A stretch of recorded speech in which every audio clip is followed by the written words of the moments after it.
par le message que nous allons apporter ce soir. Permettez-moi déjà de prier pour recommander ces instants entre les mains du Seigneur. Maître du ciel et de la terre, je te rends grâce et te bénis. Mon cœur t'honore et te célèbre encore cette nuit, ce soir, pour cette opportunité que nous avons d'être devant ton saint trône, autour de la table pour apprendre. Il est écrit qu'ils viendront de l'Orient et de l'Occident, se mettront à table avec Abraham.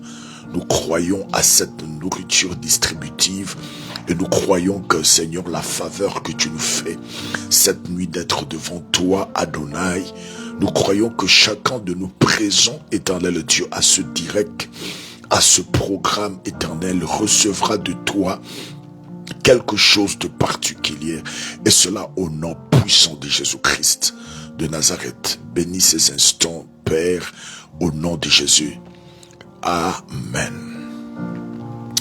Voilà, donc veiller et prier, c'est donc là le thème que je suis en train de développer ces jours-ci. Je pense que depuis hier, nous avons donc abordé ce thème. Nous avons introduit, nous avons dit beaucoup de choses. Et Matthieu chapitre 26, le verset 40, c'est donc notre texte de base. J'aimerais refaire encore la lecture, histoire de nous aider encore une fois de plus à rafraîchir un peu notre mémoire en rapport avec ce que nous avons dit hier. Donc, nous prenons très rapidement Matthieu chapitre 26, le verset 40. Nous allons lire ensemble. Si vous avez bien sûr vos Bibles avec vous, prière de prendre ce texte avec moi. Nous allons lire ensemble Matthieu chapitre 26, le verset 40. Merci beaucoup, Anibro. Nous allons très rapidement lire Matthieu chapitre 26, verset 40, j'ai lu au nom de Jésus. Ensuite, il revint auprès des disciples et le trouva endormi. Il dit à Pierre, ainsi, vous n'avez pas été capable de veiller une seule heure avec moi. Verset 41, veillez et priez pour ne pas céder à la tentation. L'esprit de l'homme est plein de bonne volonté, mais la nature humaine est bien faible. Nous partageons hier, nous disons que la scène ici dans Matthieu chapitre 26 précède le moment le plus difficile qu'allait vivre donc le maître.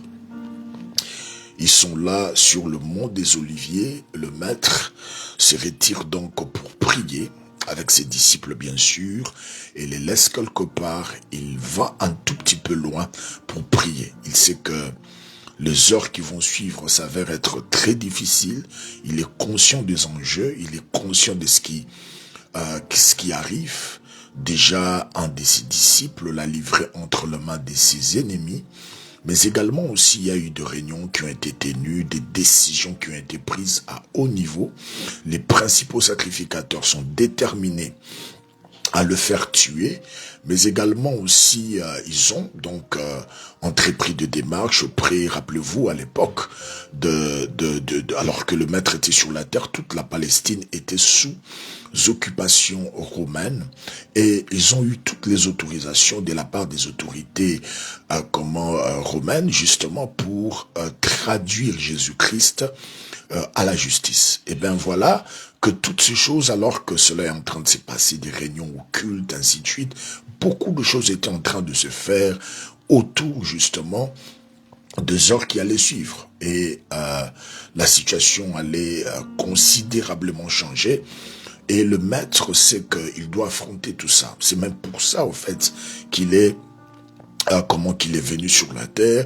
Il y a beaucoup d'enjeux. Il sait qu'il doit aller jusque sur la place appelée Crâne sur le mont de Golgotha parce que c'est là même sa raison d'être, c'est ce pourquoi il est venu. Mais écoutez, alors qu'il se retire avec ses disciples, le laisse quelque part et monte, va un tout petit peu loin pour prier. Il n'a pas fait plus de 2 heures. Revenu, il trouve ses disciples en train déjà de dormir. Et c'est là qu'il leur fait cette reproche. Il dit, dans le verset 40, il est dit ensuite, il revint auprès de ses disciples et les trouva endormis. Il dit à Pierre, Il le trouve endormi, il est étonné, il s'est dit, mais avec tout ce qui s'étrable, avec ces réunions occultes qui se tiennent, tout ce qui se prépare, comment se fait-il que mes propres disciples ne soient pas conscients des enjeux, ne soient pas conscients des choses qui se passent? Shalom Béatrice, des choses qui se passent. Et là, le maître est étonné et il s'adresse à Pierre. Il dit à Pierre, mais écoutez, vous n'avez pas été capable de veiller une seule heure avec moi. Eh bien, mon enseignement tourne autour de ces deux points. Le premier point, c'est d'abord voir combien les disciples n'étaient pas du tout conscients des enjeux. Ne sachant pas ce qui se faisait autour, ainsi de suite, eh bien, les disciples se sont donc aventurés à dormir. Alors que, en fait, l'heure n'était pas à ça. L'heure était à passer du temps devant le trône de la grâce de Dieu. L'heure était à la prière. Et c'est en rapport avec ce qui allait arriver. Donc pour le maître, c'était quand même étonnant. Et vous savez, le cas des disciples aussi nous concerne tous. Quand j'ai lu ces passages, j'ai pu trouver au fait que aujourd'hui, le chrétien que nous sommes, cette génération même auquel nous appartenons, eh ben, agissent exactement comme cela a été le cas des disciples. Je vous disais hier que le monde ne se porte pas bien. Du jour après jour, le prophétie tel qu'annoncé dans Matthieu 24 par le maître, disons une nation s'élèvera contre une autre, un royaume contre un autre royaume, il y aura en divers lieux ceci, cela, ainsi de suite. Vous savez, alors que maintenant même, nous sommes là, chacun à la maison en train de vaguer sous occupation, de faire je ne sais pas quoi, mais les enjeux de l'heure, mes bien-aimés, sont tellement graves que cela ne nous interdit de nous distraire, ne serait-ce que quelques secondes. Le réalité spirituelle qui se passe autour de ta vie, le réalité spirituelle qui se passe autour de ta famille ne t'autorise pas à te donner à ne serait-ce qu'à une seconde de distraction. Tu n'as pas droit à une seconde de distraction. Et le maître est clair à ses disciples. Il dit, mais comment vous n'avez pas été capable de veiller ne serait-ce qu'une heure en prière avec moi? Donc je commence premièrement d'abord à toucher ce premier point, c'est qui fait qu'aujourd'hui, il faut seulement observer le comportement de plusieurs. Il faut seulement le voir, même quand j'invite plusieurs le matin à prier, les gens croient que nous, on n'a rien à faire, on n'a pas de responsabilité, on n'a pas des occupations, chose qui est faux. Nous avons des occupations, nous sommes de pères, de famille, nous avons beaucoup à faire.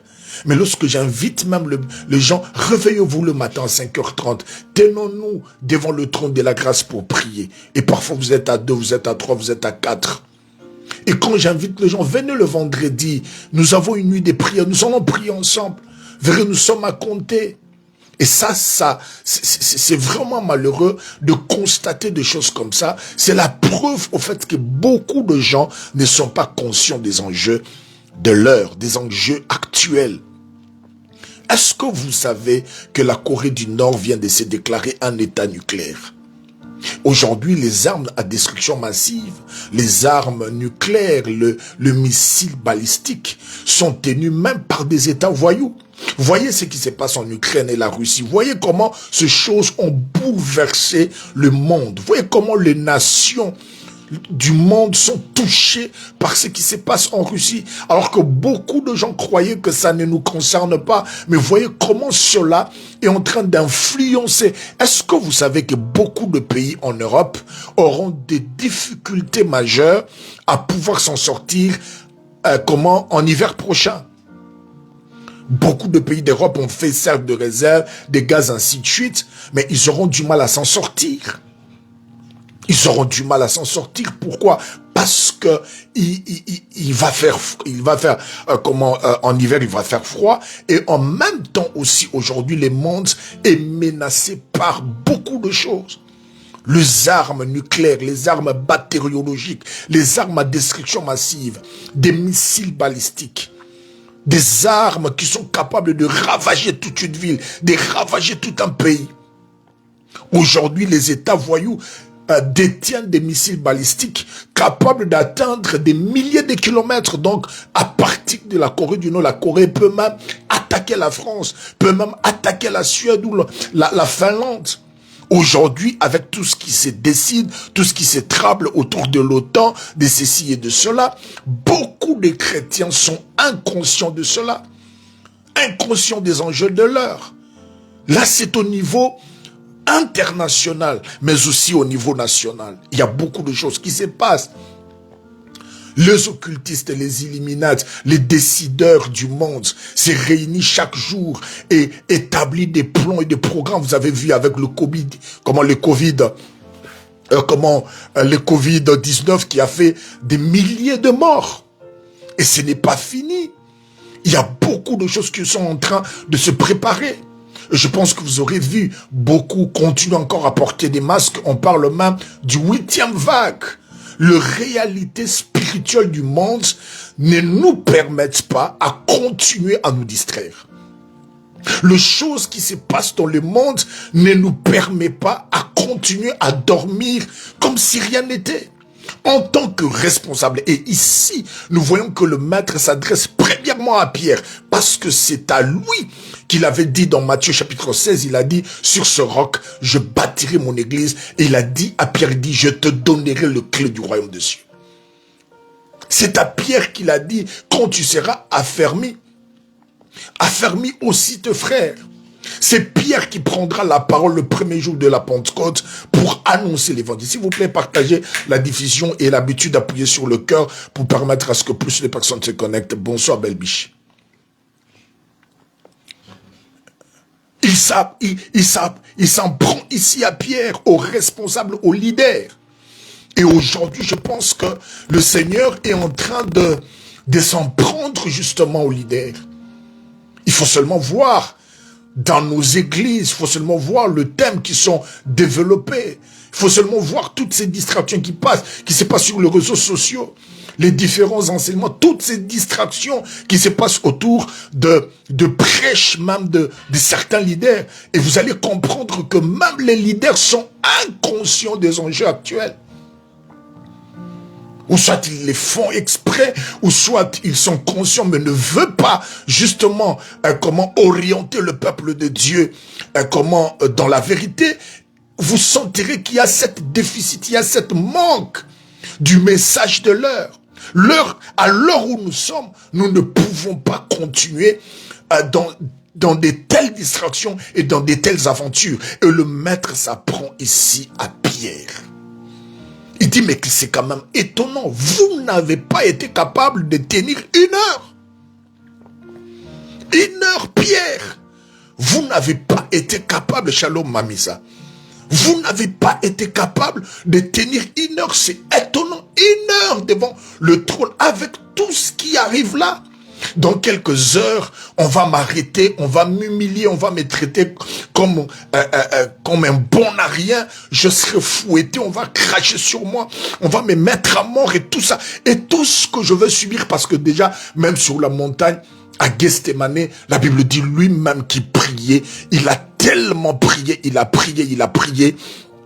Et la Bible dit que comment il y a eu de grumeaux de sang.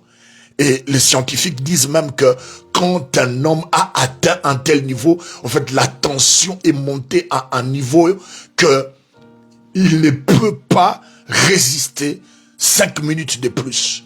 Il doit normalement tomber et mourir. Mais revenu auprès de ses disciples, il le trouve en train de dormir. Il dit à Pierre, mais c'est étonnant. Combien de leaders aujourd'hui ont la responsabilité des peuples derrière eux, mais continuent à les amener dans les distractions. Le message qui se prêche aujourd'hui, beaucoup de choses qui se disent, ne cadrent pas avec les enjeux actuels. Le monde ne se porte pas bien. Le monde ne va pas bien. Chaque jour, il y a des réunions et des réunions. Des réunions et des réunions. Les décideurs du monde parlent, échangent. Parce que tout peut barder en 1 seconde. Je vois même dans mon pays ici, la Finlande, beaucoup ne savent pas que nous partageons des kilomètres avec la Russie. Et que tout ce qui se passe de l'autre côté à l'Ukraine peut également aussi toucher la Finlande. Vous avez vu, pour ceux qui suivent les informations, la première ministre finlandaise, cette femme qui n'a que 36 ans, a fêté, elle a comme ça organisé une fête chez elle à la maison. C'était une fête privée chez elle à la maison, mais on a filmé. Elle était en train de danser, elle était en train de s'éclater. Et c'est passé dans les réseaux sociaux. Les Finlandais ont réagi de manière chaude. Comment avec les enjeux actuels? Comment avec ce qui se passe? Comment entre l'Ukraine et la Russie? Comment un premier ministre peut se comporter de cette façon? Alors beaucoup ont dit non, c'est sa vie privée parce que la constitution finlandaise garantit justement la protection de la vie privée. On a dit non, c'est son droit, ainsi de suite. Et parmi ces personnes qui ont pu réagir, moi aussi j'ai réagi, j'ai dit, bah écoutez, c'est sa vie privée, elle n'est pas au bureau tout le temps, elle a quand même besoin également aussi de vivre. Et alors que nous étions à l'école, on nous apprenait la constitution finlandaise pour un tout petit peu connaître quelles sont les lois justement de la Finlande, les Peruslaki. Et pendant que nous étions en train d'apprendre ça, arrivé sur le point du droit à la vie privée, ainsi de suite, je relevais cette question, j'ai dit, mais ça, parce que le professeur nous posait la question de savoir, est-ce que ça se réalise en Finlande? Est-ce que ça se fait en Finlande? J'ai dit, mais ça pose problème parce que la façon dont les Finlandais ont réagi face à la première ministre montre que cette loi ici, beaucoup ne le respectent pas. Et c'est là que le professeur a pris la parole. Elle m'a dit, Adolphe, je m'arrête de parler, mais parler aussi à tous les étudiants pour comprendre que un homme public n'a pas de vie privée. Elle ne pouvait pas se comporter de cette façon-là. Elle doit démissionner. Elle ne pouvait pas, vu les responsabilités qu'elle a, elle ne pouvait pas en ce temps-ci se comporter de cette façon. Et vous avez même vu comment la police finlandaise a exigé à ce qu'elle puisse passer le test, je sais pas, le test de quoi, antidrogue, quelque chose comme ça, pour vérifier si dans son sang il y a de la drogue, ainsi de suite. Mais si les païens, ceux qui connaissent pas le Seigneur, avec les enjeux actuels, peuvent comprendre que celle qui a la responsabilité du gouvernement, parce qu'en Finlande, le président est là, mais la ministre, la ministre Sanna Marin, la première ministre, elle a la responsabilité du gouvernement. Elle ne peut pas se permettre de choses comme ça. Et à combien plus forte raison, toi, enfant de Dieu, à combien plus forte raison nous voyons nos pasteurs, nos apôtres, nos évangélistes, nos docteurs, nos apôtres. À combien plus forte raison les responsables de famille, avec tout ce qui se passe dans ta maison, tout ce qui se passe dans ton foyer, tout ce qui se passe dans ton couple, tout ce qui se passe dans la vie de tes enfants, est-ce que tu as encore droit à te donner à des distractions? Est-ce que tu as encore le temps pour ça? Le maître fait comprendre aux disciples, avec les enjeux actuels, vous ne pouvez pas dormir comme ça. Vous ne pouvez pas. Et il leur dit clair, il n'est pas du tout content. Et il n'est pas du tout content. Pas du tout content. Il leur dit, écoutez, ce n'est pas normal que vous ne veillez pas, ne serait-ce qu'une heure. Pourquoi n'avoir pas résisté pendant une heure alors que les choses ne se présentent pas bien? Vous dormez. Et c'est exactement cette reproche que le Seigneur s'adresse à chacun de nous alors que vous êtes connectés à ce live. Êtes-vous conscient des enjeux actuels? Êtes-vous au courant de ce qui se passe autour de vous? Êtes-vous au courant de ce qui se passe dans ta maison? Ben, tu vas me dire rapidement, pasteur, oui. Eh ben, je te dirai non. Parce que tes actes ne le prouvent pas. Tes actes ne le prouvent pas. Mon pasteur me disait toujours, il me disait, Adolphe, tant que tu n'as pas appliqué, tu n'as pas compris. Le fait de dire oui, j'ai compris, oui, j'ai compris, oui, j'ai compris, mais quand tu n'appliques pas, tu n'as rien compris du tout. Tu n'as pas compris. Oh non, je suis conscient, je sais ce que... Non, non, non, non, non. Mais tes actes prouvent le contraire. Beaucoup de nos leaders, beaucoup de responsables de famille, beaucoup de femmes qui gèrent, comment les enfants, le maîtresse, comme on dit, de la maison, beaucoup sont plongés dans la distraction. Beaucoup des intercesseurs, beaucoup de gagnants d'âme, beaucoup de serviteurs de Dieu sont plongés dans la distraction. Et je peux vous assurer, mes bien-aimés, qu'il y a un danger qui vous guette. Le danger qui vous guette, ce n'est pas en rapport avec l'ennemi. Non, pas du tout. Moïse, Dieu l'a visité. Nous sommes dans Exode 3. Il parle avec Moïse, il dit, j'ai entendu les cris d'Israël. Va, je t'enverrai auprès de Pharaon et tu feras sortir d'Égypte mon peuple. Mais voilà que Moïse, à qui Dieu parle, qui tend justement le buisson ardent, alors que Moïse rentre, au lieu de continuer, aller accomplir ce que Dieu lui avait demandé. La Bible dit quoi? Arrivé quelque part dans le désert, Moïse était fatigué et il a commencé à dormir. La Bible dit quoi? La Bible dit, cette nuit-là, l'Éternel l'attaqua et voulut le faire mourir. Dieu l'attaqua. Pourquoi? Parce que les enjeux, c'est que subissait son peuple. Pour Dieu, Moïse devrait exécuter sa mission. Vous savez, parfois, nous avons tendance à dire, Dieu va comprendre. Mais il arrive des temps où Dieu ne comprend pas. Rappelez-vous Jésus devant le figuier, alors que ce n'était même pas la saison du figuier. Mais qu'est-ce que la Bible dit? Arrivé sous cet arbre du figuier, il avait faim et il avait besoin de figues. La Bible dit que ce n'était même pas la saison, mais Jésus a maudit le figuier. Donc il arrive un certain moment où, même quand vous dites Dieu va comprendre, Dieu ne comprend pas. Dieu va comprendre que j'étais fatigué, Dieu ne comprend pas. Dieu va comprendre que je devais donc dormir 8 heures du temps. Non, Dieu ne comprend pas. Donc il y a un certain moment, les enjeux exigent justement, mes bien-aimés, à prendre des positions exceptionnelles. Et voyez même nos constitutions du pays, quand il y a guerre, cette constitution est mise de côté. Pourquoi? Parce qu'on doit prendre des mesures exceptionnelles par rapport à la situation. Et Moïse dormait. La Bible dit Dieu l'attaqua et voulut le faire mourir. Beaucoup aujourd'hui ne sont pas en conflit avec le diable. Beaucoup sont en conflit avec Dieu. Beaucoup de ceux qui ont reçu un appel authentique de la part de Dieu, beaucoup de serviteurs de Dieu, beaucoup qui ont reçu un appel authentique sont en conflit avec Dieu.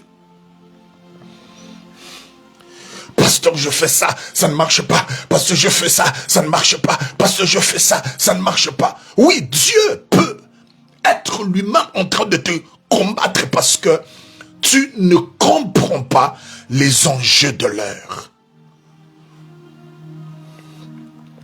Tu ne comprends pas les enjeux de l'heure. Je me rappelle encore un jour, une sœur m'appelait de la France, j'étais encore à Kinshasa. Elle m'a appelé, pasteur, voilà, je suis dans tel problème, il y a ceci qui se passe chez moi à la maison, pasteur. Elle m'a dit beaucoup de choses, me racontant même ce qu'elle avait rêvé, ainsi de suite. Et ce qu'elle m'avait dit m'avait tellement touché, et j'ai essayé d'interpréter le songe qu'elle avait eu. Ça disait beaucoup de choses. Alors j'ai dit, ma sœur, demain, je jeûne avec toi le matin jusqu'au soir et appelle-moi le soir aux alentours de 18h à la clôture du jeûne et nous allons prier ensemble.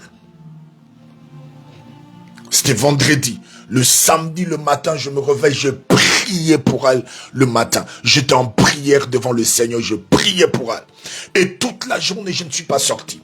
J'étais resté à la permanence, je jeûnais, je priais pour elle. Jusqu'à 18 heures, j'attendais son appel. À 18 heures. Et constatant qu'elle n'avait pas appelé, j'ai dit, bon, ok, pas de problème, parce qu'elle n'a pas appelé, eh ben moi je vais appeler.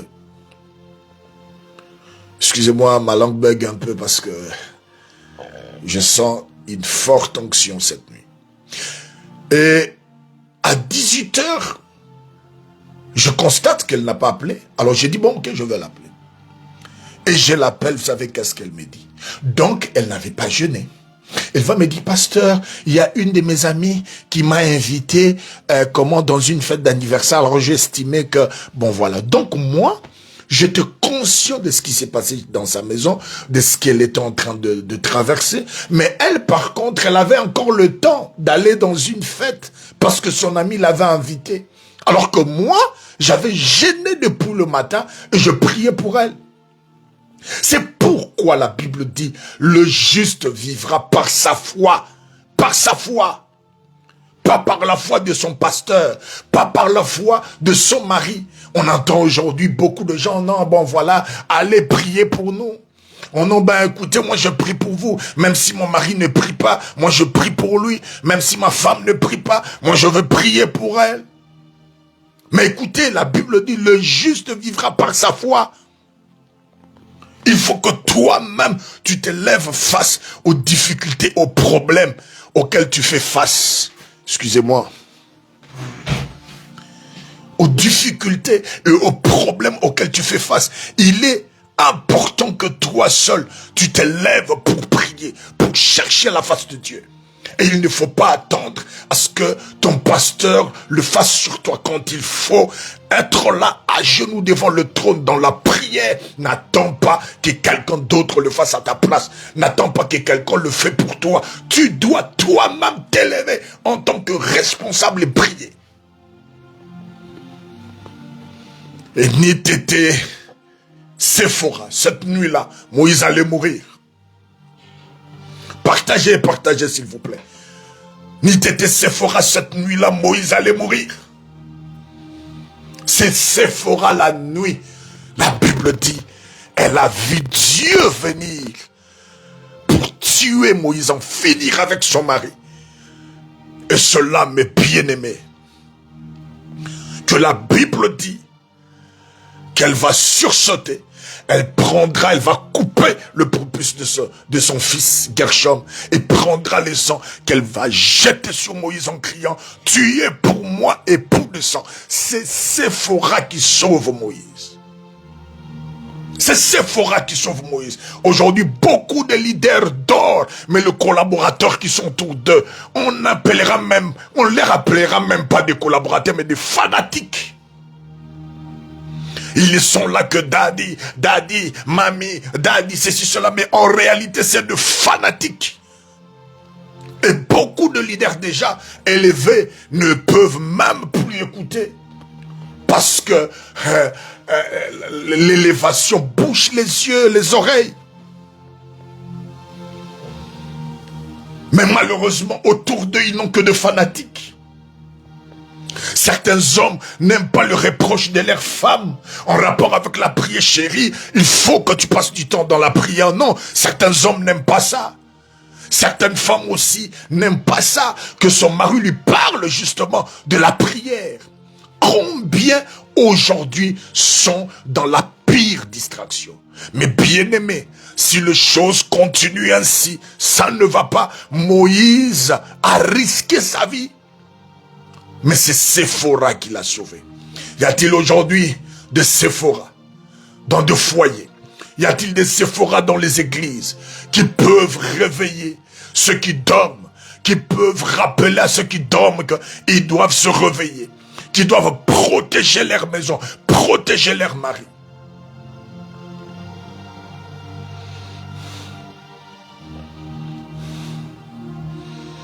Ça, c'est la première des choses. La deuxième, c'est la prière. Être conscient mais prier. Être conscient, mais prier. Beaucoup sont également conscients, mais peu prient. Et prient vraiment. Et combien de temps consacre-t-il à la prière? Ça aussi, c'est une question.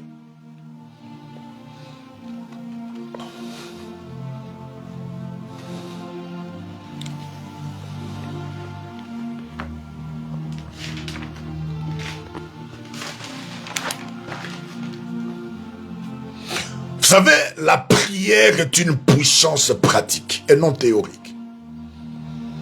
La prière s'apprend en priant. La prière s'apprend en priant. La prière est une puissance pratique, pas théorique. Ce n'est pas des blablabla, ce n'est pas parler. Nous avons aujourd'hui des chrétiens qui parlent mais qui ne prient pas. Surtout ici en Europe, j'ai constaté, je fais cette observation, les gens ne prient pas. Les gens ne prient pas ici en Europe. Les gens font des aventures. Les gens ne prient pas. La prière est une puissance pratique. Et le maître les a trouvés en train de dormir. Il dit, mais comment n'avez-vous pas été capable de tenir ne serait-ce qu'une heure? Y a-t-il de chrétiens aujourd'hui capables de tenir pendant une heure? Tenir pendant une heure dans la prière. Et à chaque fois qu'il y a l'invitation à la prière, beaucoup n'y répondent jamais. Vous savez ce pourquoi nous prions? Nous prions d'abord parce que nous devons fortifier notre relation avec Dieu.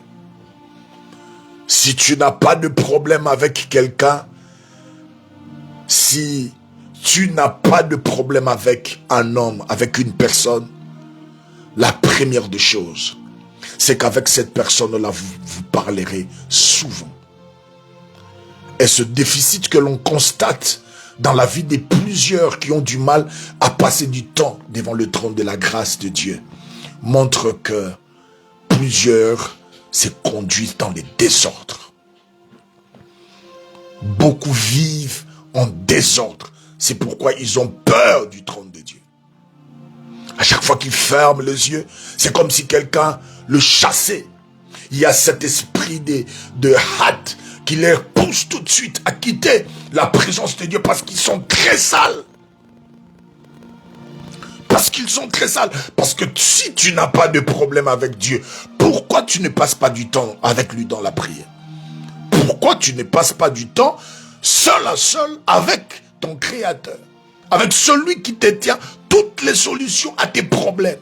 Celui qui peut te sauver dans la situation où tu te trouves, dans ce trou, dans ce puits où tu es.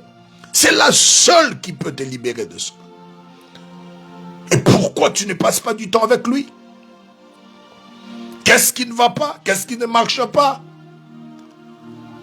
Donc, manque de temps devant le trône de la grâce de Dieu accuse que quelque part, il y a quelque chose qui ne va pas.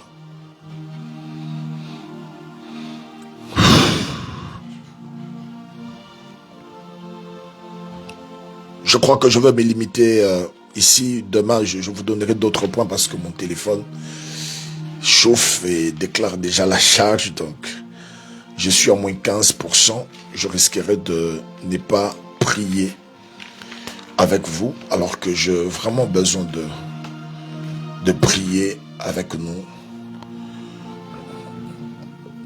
J'aimerais que tu élèves ta voix et que tu pries selon que tu as écouté la parole. Demande que Dieu réveille ton esprit, que tu sois un homme, une femme de prière. Que Dieu réveille ton mari, ta femme. Élevons nos voix, prions.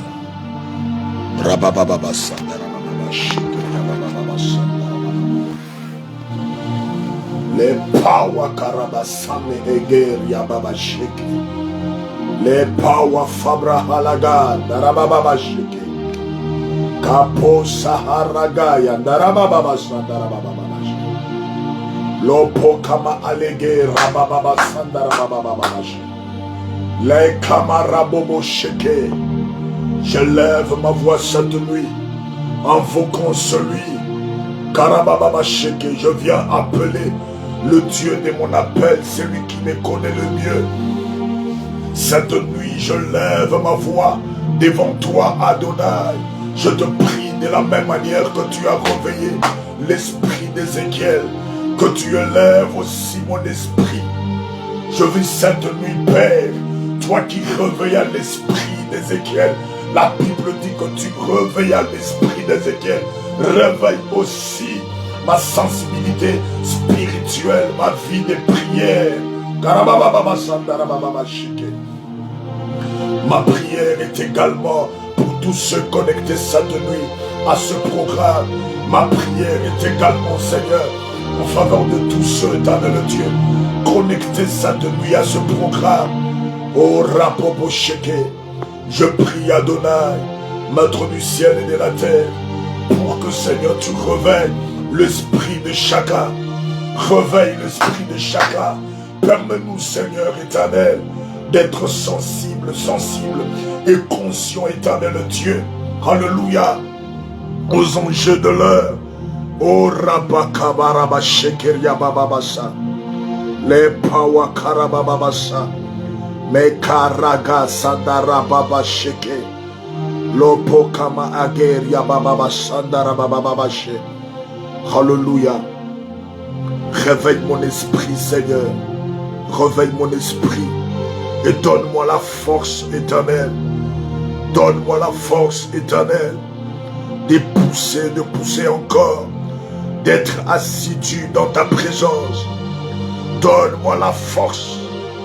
Fais de moi un homme de prière, un leader qui prie, un leader qui prie, un leader qui prie, qui est conscient des enjeux actuels, mais surtout qui prie, Seigneur. Et cela au nom puissant de Jésus-Christ de Nazareth. Alléluia. J'aimerais prendre un cantique avec nous. C'est un cantique qui touche mon esprit ce jour-ci. J'aimerais bien prendre ce cantique et ensemble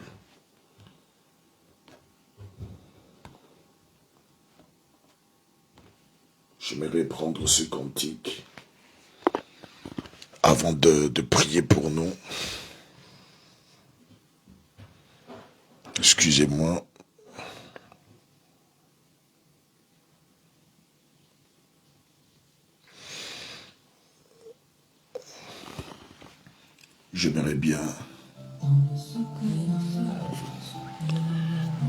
J'aimerais bien prendre ce cantique avant de prier avec nous. Et j'aimerais que nous méditons alors que ce cantique sera en train de jouer. Et juste après, je vais prier pour nous. C'est le cantique qui suit. Et ça va me permettre de prier pour nous. Voilà.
portes du ciel s'ouvrent, merveilleusement tu changes les saisons.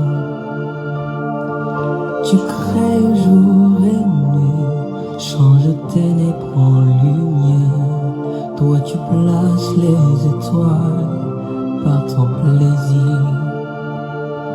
Par où elle Adonai, Adonai, Dieu des esprits des prophètes. Par où elle Adonai, Adonai, Dieu des esprits des prophètes. Par ta sagesse, Seigneur, les portes du ciel s'ouvrent, merveilleusement, toi tu changes les saisons. Déborde une nouvelle saison, une nouvelle saison, une nouvelle saison. Les portes du ciel s'ouvrent, et merveilleusement, tu changes les saisons. Merveilleusement, tu changes les saisons. Et merveilleusement, merveilleusement, tu changes. Merveilleusement, il change les saisons. Tu changes. Et merveilleusement, il change. Merveilleusement, tu changes. Et merveilleusement, lui, il change les saisons. Tu changes. Yozali tambalole, merveilleusement, tu changes. Yozali tambalole, merveilleusement, tu changes. Oui, merveilleusement, tu changes. Merveilleusement, tu changes. Oui, merveilleusement, lui, il change. Merveilleusement, tu changes. Et Maria, Palana, tambalole,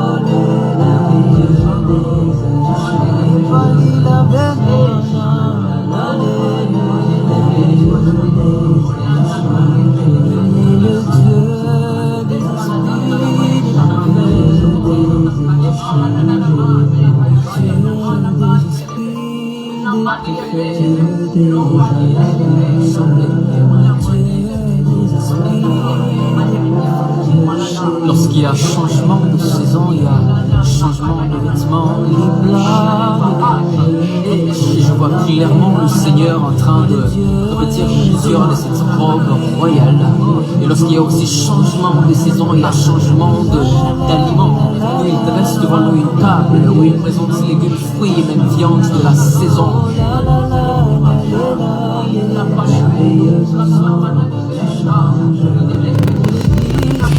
Tu changes les saisons.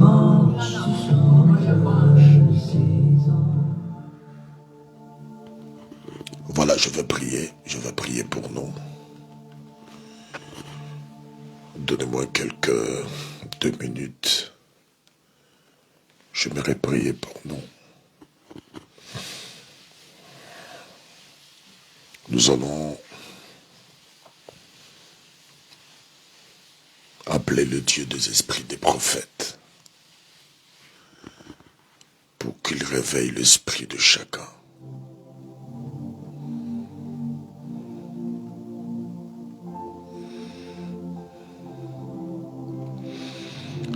Père, ta parole a été annoncée avec puissance et autorité. Ces quelques mots que tu as déposés dans mon cœur ont été libérés sur ton peuple.